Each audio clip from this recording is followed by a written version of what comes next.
भारतीय संविधान की प्रमुख विशेषताएं।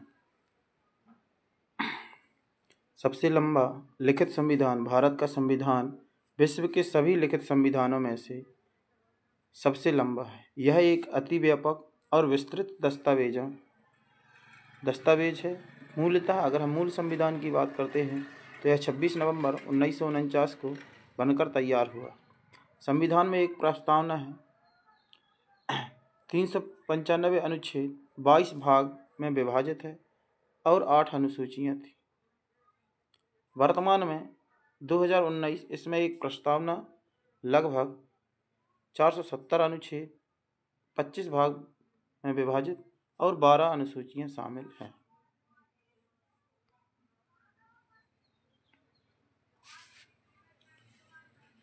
विस्तृतता के कारण भौगोलिक कारक अर्थात देश की विशालता और उनकी विविधता, ऐतिहासिक कारक जैसे भारत सरकार अधिनियम 1935 का प्रभाव जो बहुत बड़ा था, केंद्र और राज्य के लिए एक ही संविधान सभा में विधि वेत्ताओं का प्रभुत्व, विस्तृत प्रशासनिक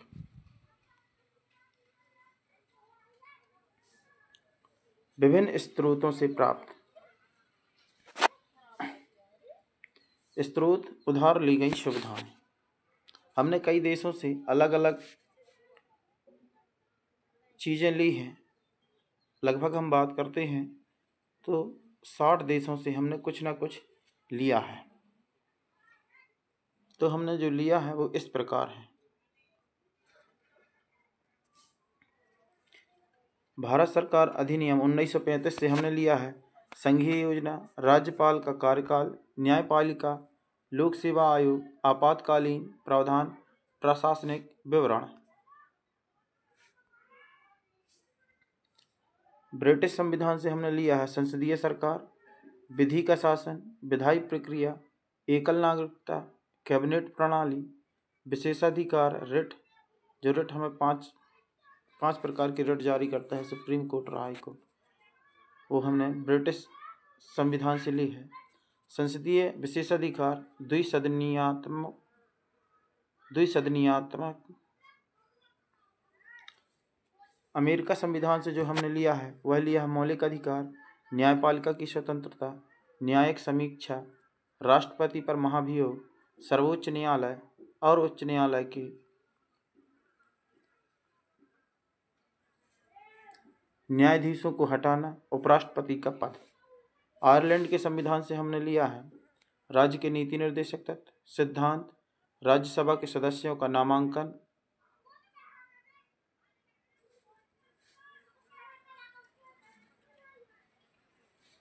राष्ट्रपति के चुनाव की पद्धति। हम बात करते हैं कनाडा के संविधान से तो एक मजबूत केंद्र के साथ संघ केंद्र में अवशिष्ट शक्तियों का निहित होना, केंद्र द्वारा राज्यों के राज्यपालों की नियुक्ति, सर्वोच्च न्यायालय का सलाहकार क्षेत्राधिकार। जो हमने लिया है वो कनाडा से लिया है। हम बात करते हैं ऑस्ट्रेलिया के संविधान से तो ऑस्ट्रेलिया के संविधान से हमने समवर्ती सूची, व्यापार, वाणिज्य और अंतर संचालन की स्वतंत्रता, संसद के दोनों सदनों की संयुक्त बैठक। हम बात करते हैं जर्मनी की तो जर्मनी से हमने लिया है जर्मनी के संविधान से आपातकाल के दौरान मौलिक अधिकारों को निलंबन। सोवियत संघ। हम बात करते हैं रूस की तो इससे लिया हमने प्रस्तावना में मौलिक कर्तव्य, न्याय का आदर्श, सामाजिक, आर्थिक और राजनीतिक। फ्रांस के संविधान से हमने लिया है प्रस्तावना में गणतंत्र और स्वतंत्रता, समानता तथा बंधुत्व के आदर्श। दक्षिण अफ्रीका के संविधान से हमने लिया है संविधान संशोधन की प्रक्रिया, राज्यसभा के सदस्यों का निर्वाचन। जापान का संविधान विधि द्वारा स्थापित प्रक्रिया।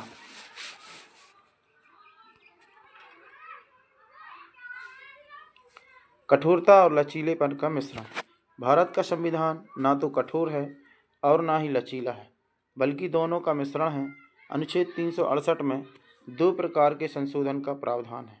कुछ प्रावधानों में संसद के विशेष बहुमत अर्थात प्रत्येक सदन के उपस्थित और मतदान करने वाले सदस्यों के 2/3 बहुमत तथा प्रत्येक सदन की कुल सदस्य के बहुमत द्वारा संशोधन किया जा सकता है।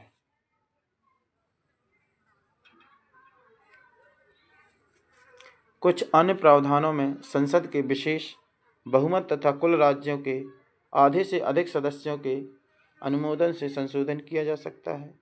संविधान के कुछ प्रावधानों को सामान्य विधायी प्रक्रिया के अनुसार संसद के साधारण बहुमत द्वारा संशोधित किया जा सकता है।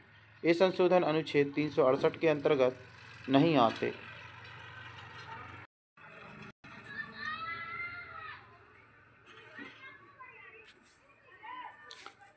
हम बात करते हैं एकात्मक पूर्वाग्रह वाली संघीय प्रणाली।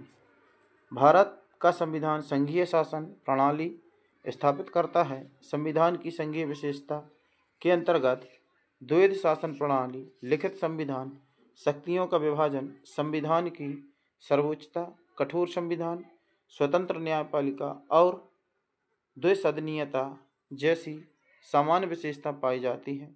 भारतीय संविधान में कई एकात्मक या गैर संघीय विशेषताएं भी हैं।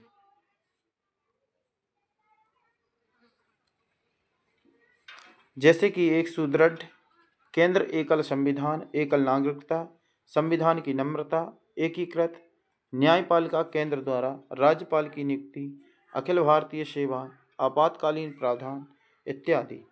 संविधान में कहीं भी संघ शब्द का प्रयोग नहीं किया गया है। दूसरी ओर अनुच्छेद 1 भारत को राज्य का संघ बताता है, जिसका अर्थ है भारतीय संघ राज्यों के बीच किसी समझौते का परिणाम नहीं है तथा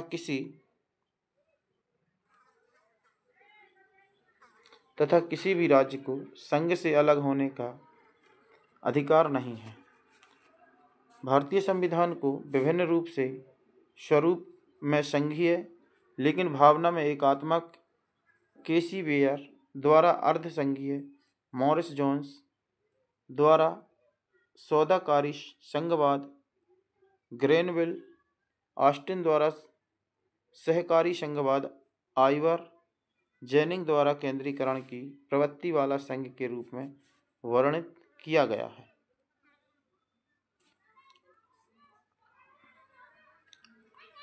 हम बात करते हैं संसदीय प्रणाली की। भारत के संविधान ने अमेरिका राष्ट्रपति शासन प्रणाली की बजाय ब्रिटिश संसदीय शासन प्रणाली को चुना। संविधान न केवल केंद्र में बल्कि राज्यों में भी संसदीय प्रणाली स्थापित करता है। भारत में संसदीय सरकार की विशेषताएं हैं: नाम मात्र और वास्तविक कार्यकारी अधिकारियों की उपस्थिति, बहुमत दल का शासन, कार्यपालिका की विधायिका के प्रति सामूहिक जिम्मेदारी, विधायिका में मंत्रियों की सदस्यता, प्रधानमंत्री या मुख्यमंत्री का नेतृत्व, निचले सदन, लोकसभा या विधानसभा का विघटन। भले ही भारतीय संसदीय प्रणाली काफ़ी हद तक ब्रिटिश पैटर्न पर आधारित है, लेकिन दोनों में कुछ मूलभूत अंतर हैं। उदाहरण के लिए, भारतीय संसद ब्रिटिश संसद की तरह संप्रभु निकाय नहीं है। भारतीय राज्य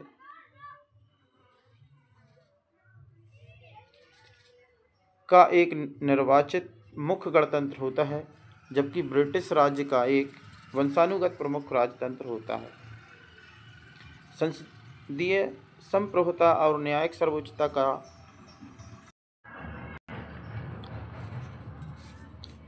सिद्धांत का ब्रिटिश संसद से जुड़ा है, जबकि न्यायिक सर्वोच्चता का सिद्धांत अमेरिका सुप्रीम कोर्ट से जुड़ा है। अमेरिका संविधान भारतीय संविधान अनुच्छेद 21 में निहित विधि द्वारा स्थापित प्रक्रिया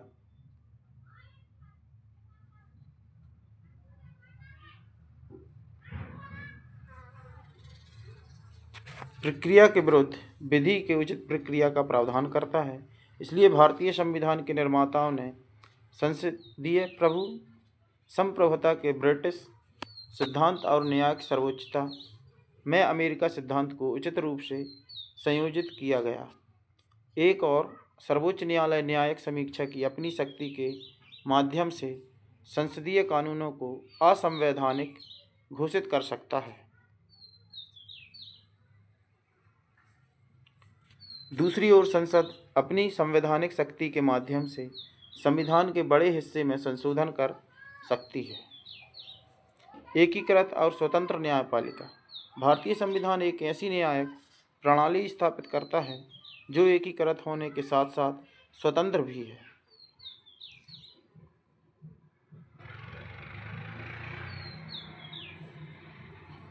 देश में एकीकृत न्यायिक प्रणाली के शीर्ष पर सर्वोच्च न्यायालय है। इसे नीचे राज्य स्तर पर उच्च न्यायालय है। उच्च न्यायालय के अंतर्गत अधीनस्थ न्यायालयों का एक पदानुक्रम होता है, अर्थात जिला न्यायालय और अन्य निचली अदालतें न्यायालयों की एक एकल प्रणाली केंद्रीय कानून के साथ साथ राज्य कानूनों को भी लागू करती है।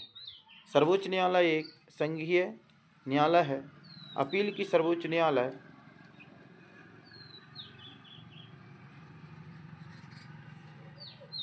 अदालत है, नागरिकों के मौलिक अधिकारों का गारंटर है और संविधान का संरक्षक है।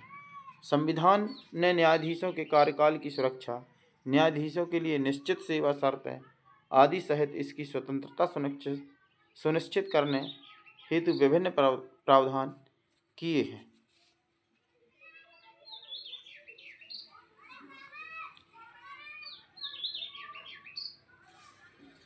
भारतीय संविधान का भाग 3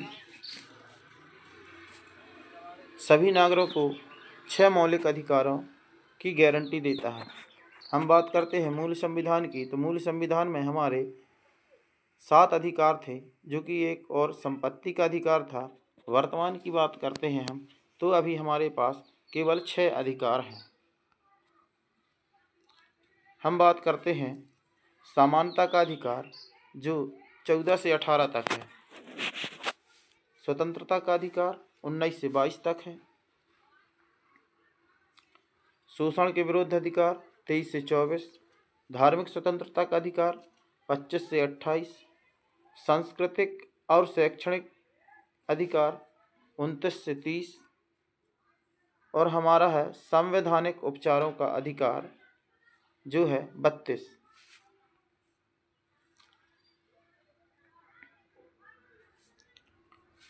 राज्य के नीति निर्देशक सिद्धांत।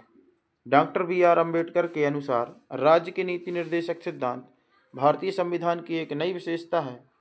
इन्हें संविधान के भाग 4 में सूचीबद्ध किया गया है। इन्हें 3 व्यापक श्रेणियों में वर्गीकृत किया जा सकता है।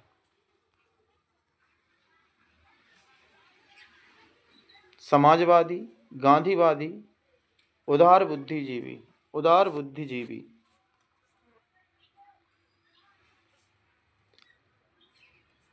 मौलिक अधिकारों के विपरीत ये निर्देश गैर नियोजित हैं, अर्थात इनके उल्लंघन के लिए न्यायालय इन्हें लागू नहीं कर सकता।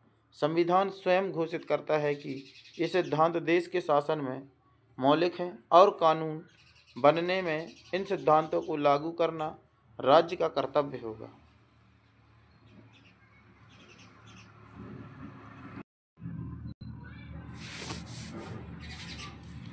हम बात करते हैं मौलिक कर्तव्य।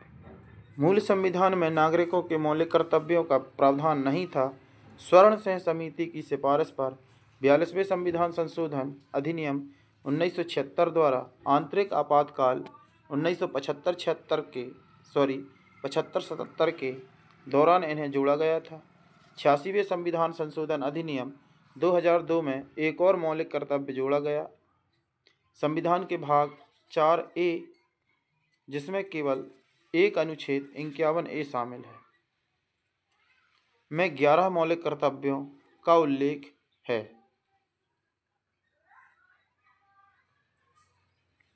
मौलिक कर्तव्य नागरिकों को यह स्मरण कराते हैं कि अपने अधिकारों का प्रयोग करने के साथ साथ उन्हें अपने देश, समाज और सभी साथी नागरिकों के प्रति अपने कर्तव्यों के संबंध में भी सचेत रहना चाहिए। ये सभी गैर नियोजित प्रकृति के हैं।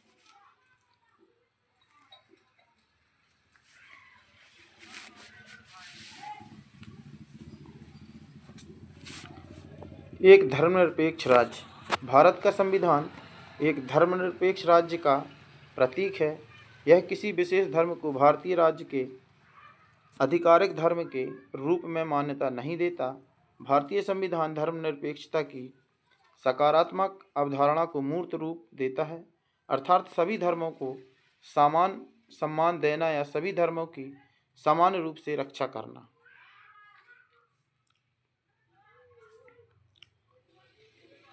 हम बात करते हैं सार्वभौमिक वयस्क मताधिकार। भारतीय संविधान ने लोकसभा और राज्य विधानसभाओं के चुनाव के आधार के रूप में सार्वभौमिक वयस्क मताधिकार को अपनाया है। प्रत्येक नागरिक जिसकी आयु 18 वर्ष से कम नहीं है उसे जाति, नस्ल, धर्म, लिंग, साक्षरता, धन आदि के आधार पर बिना किसी भेदभाव के वोट देने का अधिकार है। 61वें संविधान संशोधन अधिनियम 1988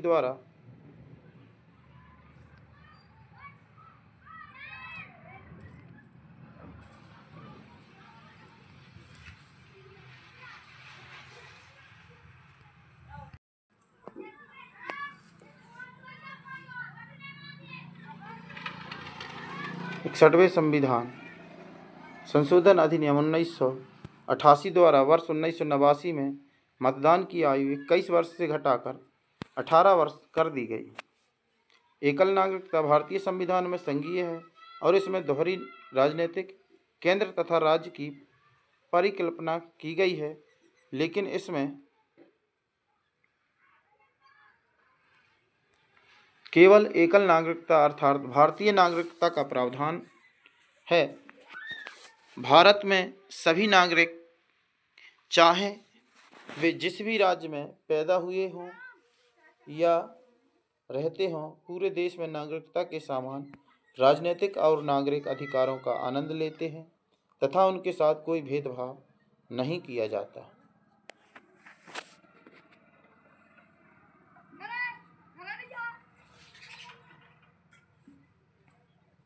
स्वतंत्र निकाय। भारतीय संविधान भारत में लोकतांत्रिक सरकार प्रणाली की सुरक्षा के लिए प्रमुख स्तंभों के रूप में स्वतंत्र निकायों की स्थापना करता है। स्वतंत्र और निष्पक्ष चुनाव सुनिश्चित करने हेतु निर्वाचन आयोग केंद्र व राज्य सरकारों के खातों को लेखा परीक्षण करने हेतु भारत के नियंत्रक और महालेखा परीक्षक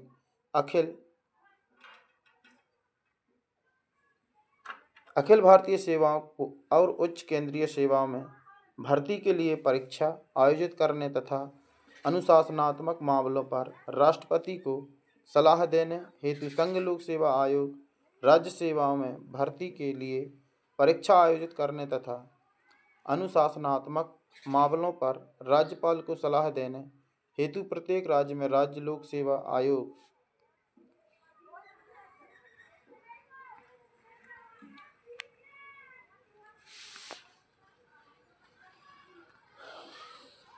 आपातकालीन प्रावधान। भारतीय संविधान में राष्ट्रपति को किसी भी असाधारण स्थिति में प्रभावी ढंग से निपटाने में सक्षम बनाने के लिए विस्तृत आपातकालीन प्रावधान है। इस प्रावधान को शामिल करने के पीछे तर्क यह है कि देश की संप्रभुता, एकता, अखंडता व सुरक्षा, लोकतांत्रिक राजनीति प्रणाली और संविधान की रक्षा की जाए। संविधान में 3 प्रकार की आपात स्थितियों का परिकल्पना की गई है।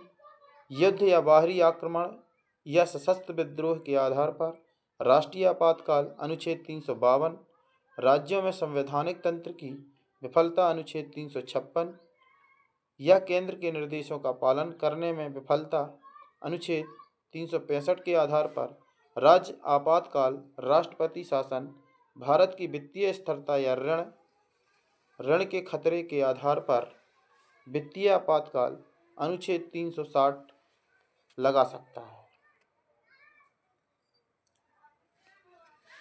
त्रिस्तरीय सरकार। मूल रूप से भारतीय संविधान में दोहरी राजनीति का प्रावधान था और इसमें केंद्र तथा राज्यों के संगठन एवं शक्तियों के संबंध में प्रावधान थे।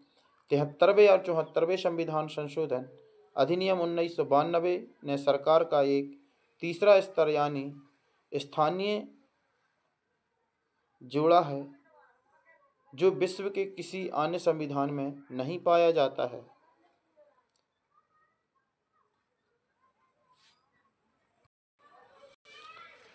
त्रिस्तरीय सरकार मूल रूप से भारतीय संविधान की दोहरी राजनीति का प्रावधान था और इसमें केंद्र तथा राज्यों के संगठन एवं शक्तियों के संबंध में प्रावधान थे।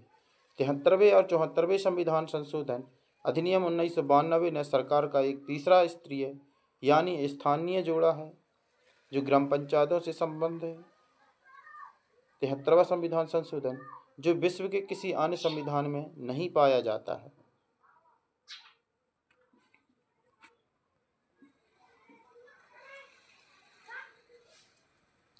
73वें संविधान संशोधन अधिनियम 1992 ने संविधान में एक नया भाग 9 और एक नई अनुसूची 11 जोड़कर पंचायत, ग्रामीण, स्थानीय सरकारों को संवैधानिक मान्यता दी।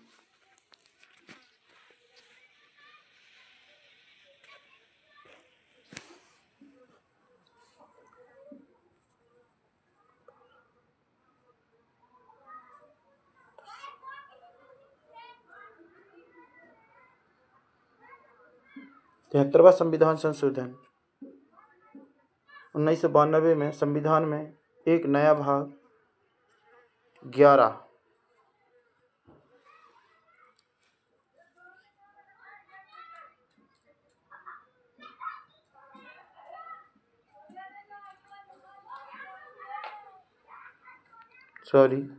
9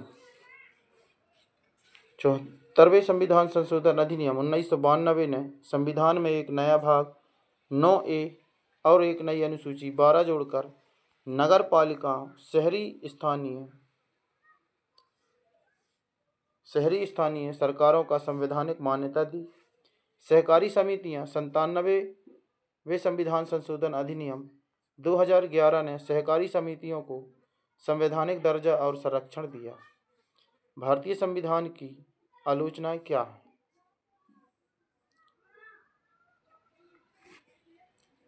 आलोचना खंडन। उधार लिया गया संविधान।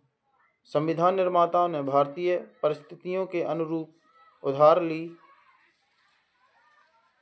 विशेषताओं को अनुकूलित और संशोधित किया ताकि उनकी कमियों को दूर रखा जा सके। भारत सरकार अधिनियम 1935 की कार्बन कॉपी। हालांकि कई प्रावधान उधार लिए गए थे, किंतु संविधान केवल एक प्रति नहीं, इसमें महत्वपूर्ण परिवर्तन शामिल है।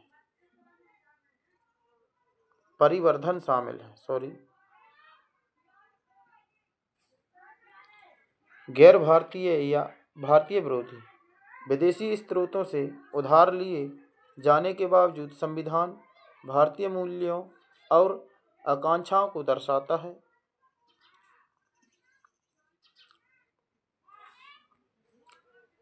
गैर गांधीवादी। हालांकि यह स्पष्ट रूप से गांधीवादी नहीं है, किंतु संविधान गांधी के अनेक सिद्धांतों के साथ संरेखित है।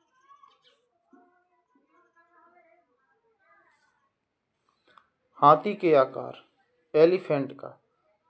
भारत की विविधता और जटिलता को प्रबंधित करने के लिए संविधान की विस्तृत प्रकृति आवश्यक है।